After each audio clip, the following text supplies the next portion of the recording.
Baik, kita mulai aja ya perkuliahan malam ini supaya lebih cepat dan waktunya juga efektif karena sini sudah menunjukkan pukul 20.40. Artinya hari ini saya nggak akan terlalu banyak mengenai materi ya, karena masih pertemuan pertama, harusnya sih sudah pertemuan kedua ya minggu ini. Karena minggu yang lalu tanggal merah, kemudian tidak ada perkuliahan. Jadi hari ini adalah pertemuan pertama ya. Nah, jadi pertemuan pertama ini memang kita akan lakukan kontrak perkuliahan ya, yang biasanya eh, saya sampaikan di awal perkuliahan ya. Nah, ini pertama kali perkuliahan saya selalu menyampaikan mengenai kontrak perkuliahan ya. Nah, tentunya nanti juga ada struktur data ya, pengantar atau konsep struktur data dan pemrograman ya. Jadi mata kuliah ini adalah lanjutan dari mata kuliah algoritma pemrograman ya. Nah, dulu semester yang lalu kita sudah belajar mengenai algoritma dan pemrograman ya. Nah, ini adalah lanjutannya ya, lanjutan dari algoritma pemrograman. Jadi yang apa namanya eh, yang dulu sudah mengambil algoritma pemrograman sudah lulus mata kuliah tersebut bisa mengambil struktur data pemrograman. Karena struktur data pemrograman persyaratannya adalah lulus mata kuliah algoritma pemrograman. Nah, baik, kita lihat di sini aturan perkuliahannya. Nah, untuk mata kuliah struktur data dan mata kuliah yang saya ampu untuk semester sekarang, metode pembelajarannya menggunakan metode student center learning ya. Nah, ini student center learning ini diharapkan nanti mahasiswa bisa menggali potensinya, akan lebih banyak baca-baca ya mengenai materi-materi yang akan disampaikan pada setiap minggunya ya. Jadi mahasiswa harus menggali dulu tuh materi yang akan disampaikan pada setiap minggunya. Itu nanti saya akan berikan semacam pretest atau pemicu ataupun trigger ya untuk memahami pokok bahasan yang akan disampaikan di minggu berikutnya. Nah, biasanya kan tugas itu diberikan kalau misalkan dosen sudah menjelaskan atau sudah memaparkan pembahasannya melalui sinkronus ataupun asinkronus. Tapi sekarang terbalik ya. Nah, sekarang sebelum dilakukan pembahasan, maka mahasiswa diberikan trigger berbagai pertanyaan ataupun latihan-latihan. Supaya apa? Supaya mahasiswa nanti bisa mandiri ya, kemudian bisa menggali kompetensinya ya, atau menambah kompetensinya dengan eh, menelusuri berbagai referensi-referensi yang ada ya, bisa dari buku ataupun bisa melalui media internet ya, karena di sana banyak sekali referensi-referensi yang bisa kita gunakan ya, supaya untuk memperkaya keilmuan ya. Nah, ini jadi student center learning ini diharapkan memang berpusat kepada mahasiswa ya, bukan lecture center learning ya, atau berpusat kepada dosen atau pengajar. Nah, untuk student center learning nanti ada case based learning dan project based learning ya. Kalau case based learning itu nanti berdasarkan studi kasus ya, studi kasus nanti akan ada individu ya yang akan diberikan ya. Kemudian kalau project based learning itu adalah nanti ada kelompok ya, ada kelompok. Jadi tidak menutup kemungkinan nanti untuk perkuliahan selanjutnya akan ada presentasi mungkin dari teman-teman nanti rekan-rekan mahasiswa berdasarkan pemantapan materi yang telah dilakukan ya, atau pemicu materi yang sudah dikerjakan atau yang sudah didalami, nanti kita akan bahas di di setiap pertemuannya. Nah, kemudian materi online hanya satu platform yang kita gunakan adalah ilunibi.ac.id. Nah, nanti pembelajarannya menggunakan sinkronus dan asinkronus ya. Nah, kalau sinkronus itu nanti tadi sudah saya sampaikan, bisa saya yang menjelaskan atau mungkin nanti berdiskusi ya eh, mahasiswa atau rekan-rekan mahasiswa nanti yang memaparkan ya hasil dari pembelajaran mandirinya gitu ya. Nah, kemudian kehadiran minimal 80% ini adalah syarat untuk mengikuti UTS UAS ya, diharapkan nanti minimalnya kehadirannya itu dari 80% ya. Kalau bisa 100% ya, ada untuk kehadiran kan bisa secara online ya. Nah, nanti bisa menyesuaikan untuk kehadiran. Kemudian komponen nilai akhir. Nah, ini kita lihat bahwa komponen nilai akhir untuk tugas itu bobotnya besar ya, hampir sama dengan UTS dan UAS, bukan hampir, sama ya. Sama dengan UTS dan UAS adalah 30%. Kenapa tugas sama dengan UTS UAS? Karena tugas itu kita pembelajarannya adalah student center learning. Yang artinya Anda akan lebih banyak membaca referensi-referensi ataupun materi-materi yang berasal dari buku atau media lain, ya. Nah, tugas harus 100% dikerjakan ya. Jadi jangan sampai nanti ada bolong-bolong ya. Nah, kemudian kuis 10% ya. Nanti juga kuis ada 2 rencananya ya, sebelum UTS dan sebelum UAS. Kemudian UTS dan UAS juga itu harus masuk ya. Nah, jadi untuk komponen nilai akhir ini diharapkan semua harus masuk ya. Nah, kalau masuk 100% tugas misalkan kuisnya ikut dua-duanya, UTS UAS juga ikut ya, Anda bisa lulus mata kuliah saya ya. Nah, tapi dengan catatan ya, untuk memperoleh nilai A, B, C dan seterusnya itu tergantung dari kompetensi masing-masing yang kalian dapatkan berdasarkan kemampuan masing-masing tentunya ya. Jadi tidak disamaratakan A semua, B semua, enggak ya. Jadi tergantung dari kompetensi masing-masing. Nah, di situ ada namanya nanti eh, apa semacam presentasi atau project ya, based learning. Nah, di situ akan ada penilaian untuk menentukan nilai akhir juga ya. Oke, mungkin ini aturan perkuliahan yang akan kita laksanakan dalam 1 semester ke depan ya. Nah, jadi ada hak dan kewajiban yang harus kalian lakukan ya. Yang pertama adalah kewajibannya dulu ya, harus dilaksanakan, baru haknya adalah untuk mendapatkan nilai akhir dan ilmu yang bermanfaat tentunya ya. Nah, jadi saya harapkan memang setiap pembelajaran yang kita lakukan, saya ingin ada ilmu yang bermanfaat gitu ya buat kalian dan bisa dikembangkan tentunya gitu ya.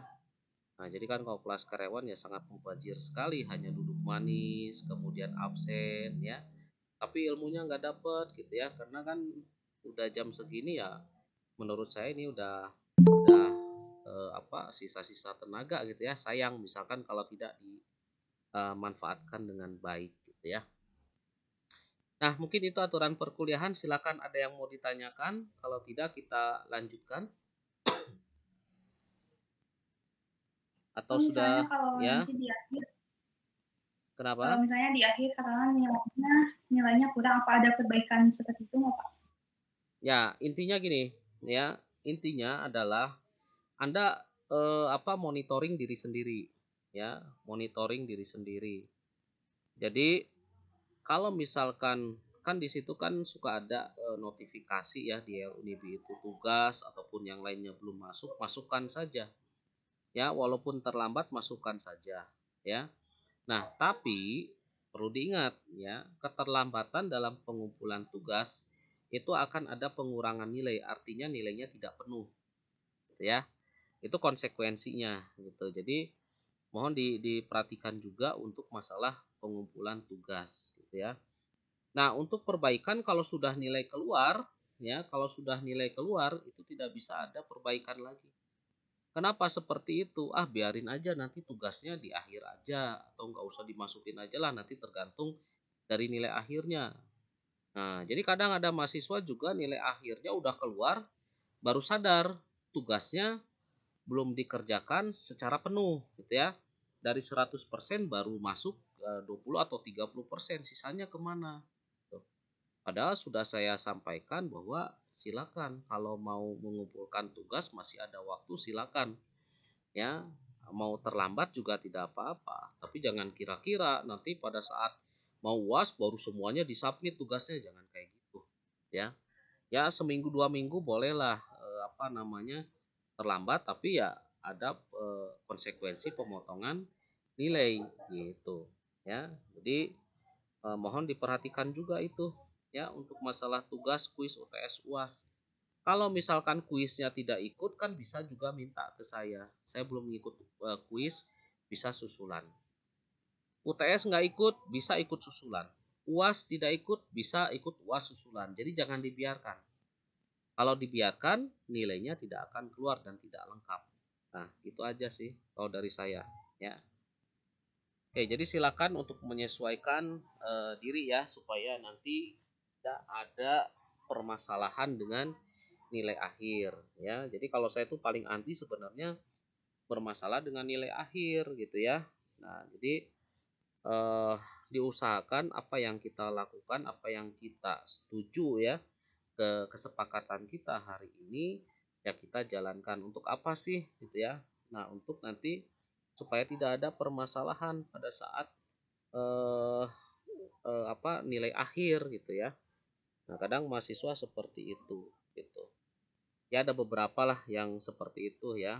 Nah, jadi sudah saya sampaikan memang untuk awal perkuliahan ini ya kita coba komitmen bersama-sama ya, baik mahasiswa maupun dosen untuk mematuhi aturan perkuliahan yang telah disepakati kedua belah pihak. Oke, mungkin itu ya. Ada lagi pertanyaan? Setuju ya aturan perkuliahan ya? Sepakat? Oke, setuju. Oke, Iya, Pak sepakat Enggar. ya? Siap. Oke. Baik, kita lanjutkan. Nah, apa capaian mata kuliah yang akan kita laksanakan dalam satu semester ke depan? Ya, jadi yang pertama adalah memahami konsep dasar tentang struktur data sederhana dan kompleks ya, serta bagaimana penerapannya dalam sebuah pemrograman. Ya, nah di situ adalah konsep dasar tentang struktur data, ya, yang sederhana dan kompleks. Kemudian kita terapkan dalam sebuah pemrograman yaitu menggunakan bahasa C++, ya. Itu lanjutan dari kemarin ya, dari algoritma pemrograman 1 menggunakan C++ juga. Kemudian yang kedua adalah mampu memecahkan masalah yang lebih kompleks dengan menggunakan algoritma pemrograman dan menggunakan struktur data array dan linked list yang tepat dalam algoritma pemecahan masalah. Ya, jadi nanti kita belajar menggunakan struktur data array, kemudian linked list ya. Kemudian mahasiswa juga nanti mampu menerapkan struktur data stack ya, tumpukan, kemudian queue, antrian, kemudian link list juga ya, kemudian tree ya, pohon, kemudian sorting, pengurutan, searching, pencarian, dan grab ya dalam memecahkan masalah yang lebih kompleks gitu ya. Nah, jadi kalau di dalam struktur data itu kita belajar bagaimana untuk pengaturan data ya yang tersimpan di dalam resource memory gitu ya.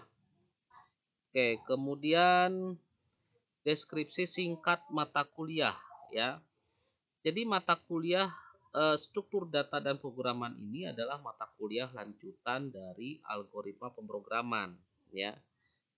Untuk membantu logika pemrograman dan penggunaan struktur data yang tepat untuk pemecahan masalah yang lebih kompleks ya. Nah, kemudian outline ya untuk satu semester ke depan ya.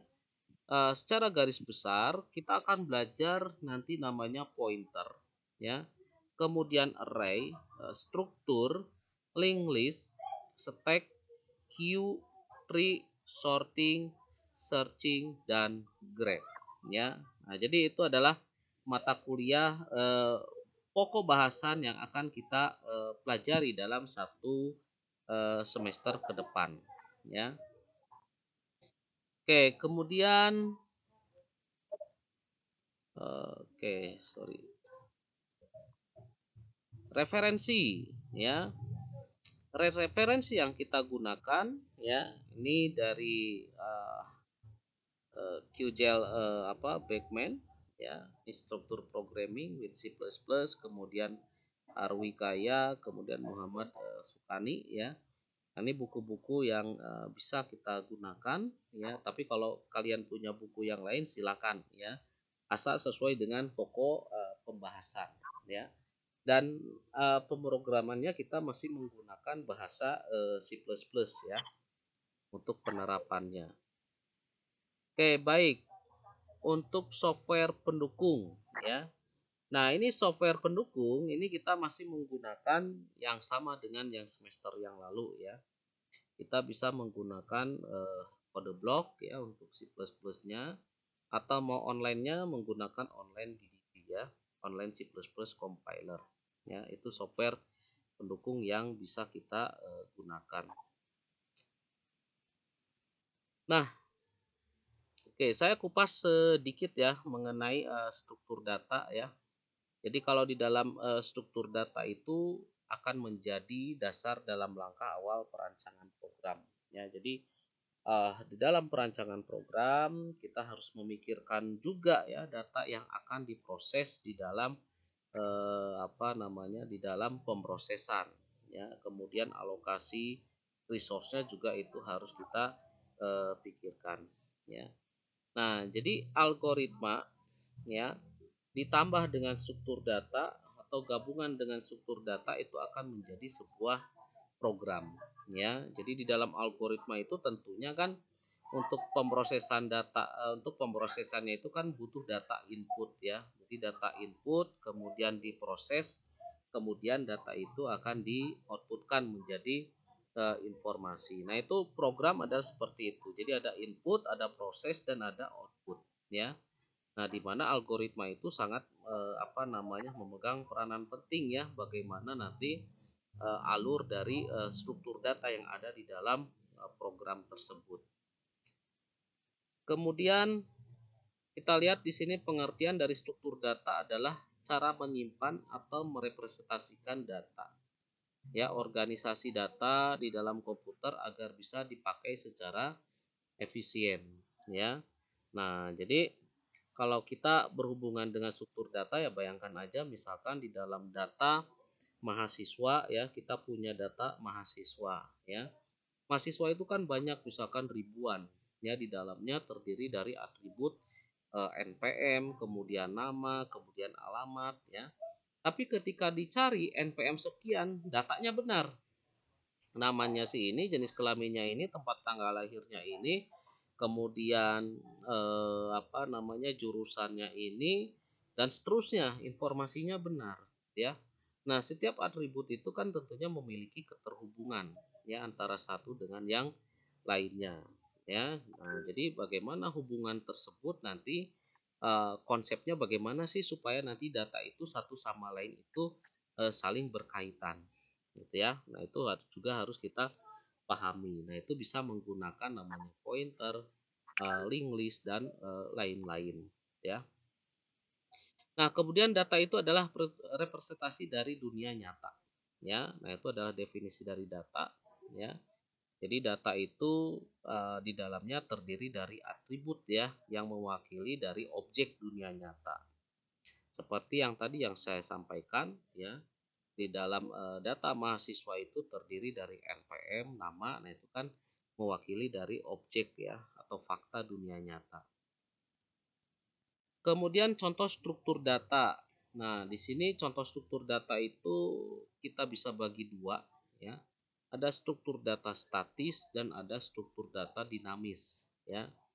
Jadi struktur data statis itu kita bisa menggunakan array, record dan himpunan ya. Nah, jadi kita bisa lihat dulu kita sudah belajar array tapi tidak secara mendalam ya, hanya kulitnya saja bagaimana array itu bekerja. Nah, itu adalah struktur data statis ya, struktur data statis. Record dan himpunan juga struktur data statis.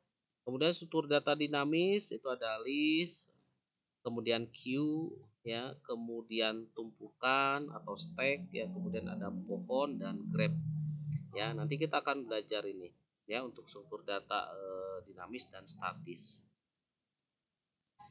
Kemudian array satu dimensi. Nah, ini kita bahas dulu sedikit lah ya mengenai array satu dimensi. Ya, secara garis besarnya dulu pernah saya sampaikan di algoritma pemrograman bahwa array satu dimensi ini mirip dengan serangkaian gerbong kereta api, ya, di mana rangkaian gerbong kereta api itu memiliki alamat ya, memiliki alamat. Nah, di mana alamat tersebut dapat diisi oleh data, ya. Nah, jadi array A itu satu dimensi terdiri dari 8 indeks, ya. Indeks 1 sampai dengan 8 dan data 1, 7, 18 dan seterusnya, gitu ya. Ini array satu dimensi. Kemudian array dua dimensi, ya. Array dua dimensi ini bisa merupakan implementasi dari matriks ya atau berupa tabel ya yang terdiri dari baris dan kolom ya di mana kalau dalam kasus ini barisnya terdiri dari 2 baris dan kolomnya terdiri dari 3 kolom ya. Nah, datanya di situ ada 18, 03, 69, 24, 08 dan 70. Itu data dari array 2 dimensi ya. Nah, jadi kalau array 2 dimensi itu bisa untuk implementasinya matrik atau implementasi dari tabel ya. Nah, misalkan tabel mahasiswa atau tabel yang lain ya yang terdiri dari baris dan kolom. Kemudian list atau senarai ya. Nah, list atau senarai ini bisa kita gunakan untuk struktur data dinamis ya. Nah, jadi di dalam list atau senarai itu nanti terdiri dari header, body dan tail ya. Di mana headernya nanti juga akan menunjukkan posisi dari pointer, kemudian bodinya adalah nilainya atau body itu info ya, info nilai yang terkandung di dalam list. Kemudian tailnya nextnya itu adalah berisi alamat dari memori yang akan kita tuju gitu ya. Jadi untuk list A, B ya, C ini saling berkaitan satu sama lain ya. Jadi saling menunjukkan nextnya itu adalah menunjukkan alamat memori yang ke B misalkan dari B nanti nextnya juga menunjukkan alamat memori yang ke C ya. Jadi satu sama lain itu saling berkaitan. Berkaitannya dari mana? Dari alamat memori yang ada dari masing-masing dari masing-masing list ya. Nah, itu akan menjadi satu kesatuan. Kemudian stack atau tumpukan ya. Ini stack atau tumpukan kita lihat dengan 3 data ya, 18, 03 dan 69 ini merupakan posisi terakhir atau top ya. Nah, jadi 69 itu posisi atau top. Nah, untuk tumpukan ini mirip dengan permainan anak-anak ya. Biasa kalau anak-anak itu ada permainan menumpukan spiral ya atau lingkaran ditumpukan dalam sebuah batang gitu ya. Nah, jadi kalau kita ingin mengeluarkan data 03 maka yang 69 itu harus keluar dulu ya. Harus ditarik dulu keluar. Atau misalkan saya ingin menarik yang 18, maka data 69 dan data 03 itu harus keluar dulu baru bisa ditarik yang 18. Nah, itu adalah konsep tumpukan ya. Nah, kemudian tree atau pohon ya. Nah, kalau kita lihat di sini tree atau pohon itu ya hampir mirip dengan konsep pohon ya. Nah, ada parent ya, kemudian ada leaf atau daun, kemudian ada akar ya. Nah, A, B, C, D, E, F itu adalah simpul-simpulnya atau node-nya dari sebuah tree atau pohon ya. Nah, di mana tree atau pohon ini biasa kita jumpai juga untuk untuk sebuah pemetaan ya, untuk sebuah pemetaan. Nah, misalkan simpul A nanti childnya terdiri dari B, C, D ya. Yang D childnya terdiri dari E dan F ya. Jadi masing-masing node itu saling berkaitan satu sama lain. Nah, itu untuk yang tree atau pohon. Kemudian graph. Graph itu adalah jaringan ya, dia membentuk jaringan ya. Jaringan yang terdiri dari simpul ya, dari simpul-simpul. Kalau kita lihat di situ ada X, Y, TS itu adalah simpul ya. Dari X ke Y ya, dari T ke X, kemudian T ke S, nah itu membentuk sebuah jaringan. Dari Y ke S juga membentuk sebuah jaringan ya. Jadi jaringan tersebut yang akan mengukur berapa panjang lintasannya ya, atau hubungan antara satu simpul dengan simpul yang lain. Nah, biasanya kalau graph itu untuk mencari jarak terdekat ya, jarak terdekat dari sebuah network ya, atau jaringan ya, implementasinya gitu ya. Nah, implementasinya. Oke, kemudian operasi pada struktur data ya, baik linked list, kemudian array, kemudian tree, graph ya, dan lain-lain. Nah, operasi ini berlaku ya. Nah, operasinya apa saja sih? Operasinya adalah traversal atau traversing. Ini mengunjungi setiap elemen dari struktur data ya. Kayak misalkan kita ingin mengakses array ke 0, yaitu berapa datanya. Array ke 1 berapa datanya. List juga sama ya. Ingin mengakses alamat memori sekian, kemudian datanya berapa sih? Di alamat memori sekian, variabelnya. Nah, biasanya kan kalau di dalam algoritma itu variabel itu kan tersimpan di dalam memori ya. Nah, kita nggak tahu tuh variabel tersebut tersimpannya di mana gitu ya. Misalkan kita mendeklarasikan variabel panjang dan lebar. Panjang dan lebar itu kita nggak tahu tersimpannya sebenarnya dalam datanya itu atau resource-nya itu ada di mana sih alamat memorinya gitu ya. Nah, itu bisa ditemukan langsung alamat memorinya menggunakan pointer ya. Nah, jadi nanti kita lakukan pencarian menggunakan alamat memori juga itu bisa gitu ya, dan lain-lain. Kemudian ada penyisipan, inserting, menambahkan elemen baru pada struktur data. Misalkan di dalam list kita masukkan elemen baru ya, kemudian di array juga itu bisa dimasukkan elemen baru ya, atau di dalam graph juga sama ya, atau dalam tree juga sama. Kemudian penghapusan, ini menghapuskan elemen dari struktur data ya. Jadi di dalam array juga itu bisa dihapus datanya. Data mana yang akan dihapus? Kemudian di tree juga sama, linked list juga sama, itu bisa dihapus ya. Nah, jadi operasi-operasi ini bisa dilakukan pada struktur data yang kita buat ya. Nah, contohnya pada operasi terhadap data ya, misalkan di dalam sebuah array ya, insert data pada array ke 1 ya, kemudian eh, kita insertkan array ke 1 ya, kita lihat di situ array ke 1 itu nilainya adalah 1. Kemudian yang kedua misalkan kita lakukan pencarian data 18 ya, data 18 itu ada di indeks keberapa kan gitu ya. Nah, ternyata kalau di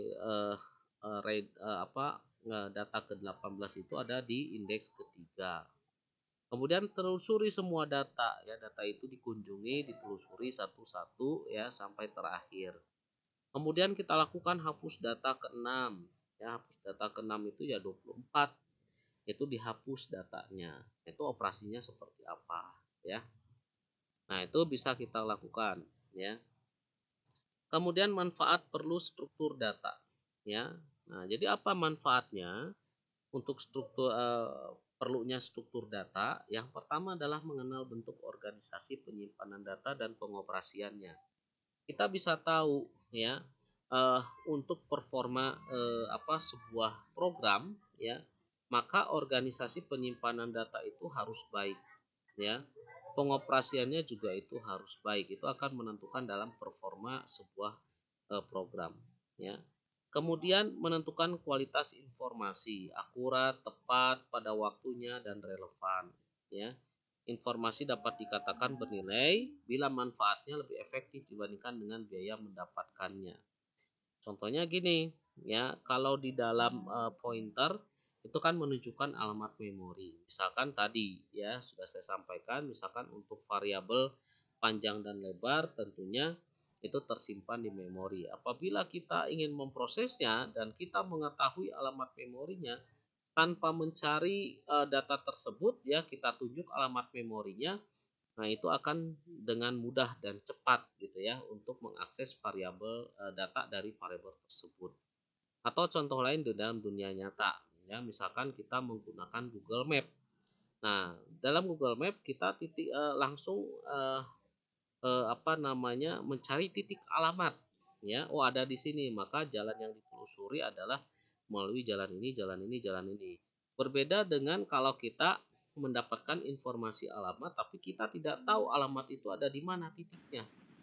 Ya, maka kita harus menelusuri tuh ya alamat tersebut. Kita harus mencari, kita harus menanyakan informasi kepada orang-orang sekitar di mana alamat itu. Itu kan membutuhkan waktu juga. Tapi kalau kita sudah mempunyai titiknya, poinnya, alamatnya pastinya yang menggunakan Google Map misalkan, maka alamat tersebut akan mudah dan cepat ya untuk ditemukan. Nah, sama dengan pengalokasian memori ya, dengan menunjukkan alamat memori tempat penyimpanan data. Nah, contohnya seperti itu. Kemudian yang ketiga adalah mengurangi duplikasi data redundansi, yaitu adalah perlunya struktur data. Kemudian hubungan data dapat ditingkatkan, data relatability, kemudian mengurangi pemborosan tempat simpanan luar ya. Jadi artinya data itu akan di-create atau dibuat itu berdasarkan kebutuhan gitu ya. Kalau data itu tidak dibutuhkan ya berarti ya kita tidak perlu membuatnya. Jadi sesuai dengan kebutuhan apa yang kita butuhkan saja gitu ya. Nah, tanpa eh, menyimpan data yang tidak dibutuhkan karena itu akan pemborosan terhadap media penyimpanan. Kemudian mengapa perlu struktur data? Ya. Nah, juga di sini mengenal bentuk organisasi penyimpanan data dan pengoperasiannya ini tampaknya sudah ya tadi ya. Ini sudah kita bahas ya. Nah, mungkin itu ya yang yang bisa saya sampaikan ya. Eh, kita pertemuan pertama ini adalah kontrak perkuliahan dan konsep dasar dari struktur data ya. Oke, silakan kalau ada yang mau ditanyakan bisa ditanyakan.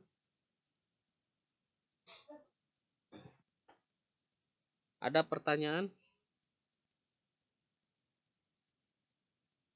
untuk konsep struktur data?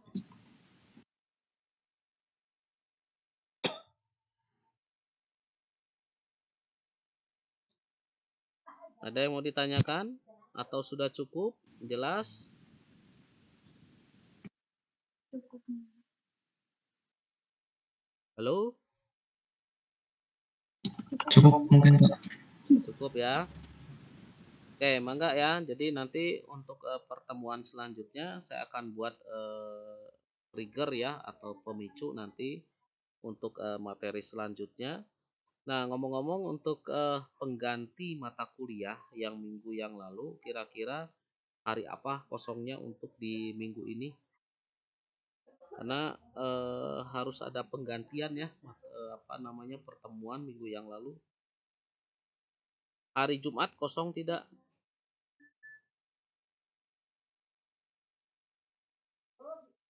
Tidak, paling di Rabu, Pak. Hari Rabu jam keberapa? Jam 20.30 sampai 22.45 Pak. Oh, jam kedua ya hari Rabu ya. Hari Rabu jam kedua. Hari Rabu oke lah ya. Hari Rabu saya kosong ya, kebetulan kosong. Kita tambahan aja hari Rabu ya supaya nanti tidak ada selisih dengan yang lain ya. Siapa? Oke, mangga ya. Nanti tolong diingatkan KM-nya ya. Hari Rabu siangnya ya. supaya nanti saya juga bisa upload materi dan kasih materi pemicunya ya. Nanti bisa dikerjakan dulu ya. Nanti sambil browsing-browsing aja lah ya mengenai materi yang minggu lalu. Yang minggu yang akan datang. Ya. Baik, Pak. Baik, kalau tidak ada pertanyaan saya rasa cukup untuk malam ini ya. Jaga kesehatan, jaga kondisi karena cuaca juga sedang tidak bersahabat ya. Banyak yang sakit ya. Jadi saya juga sekeluarga lagi sakit sama ya. Nah, mudah-mudahan kita semua dalam keadaan sehat dan yang sakit segera sembuh ya. Baik, terima kasih. Sampai ketemu lagi nanti hari Rabu ya. Saya rasa cukup. Terima kasih. Selamat malam. Assalamualaikum warahmatullahi wabarakatuh. Waalaikumsalam warahmatullahi wabarakatuh. Terima kasih Pak. Terima kasih Pak. Ya, Semoga cepat sembuh.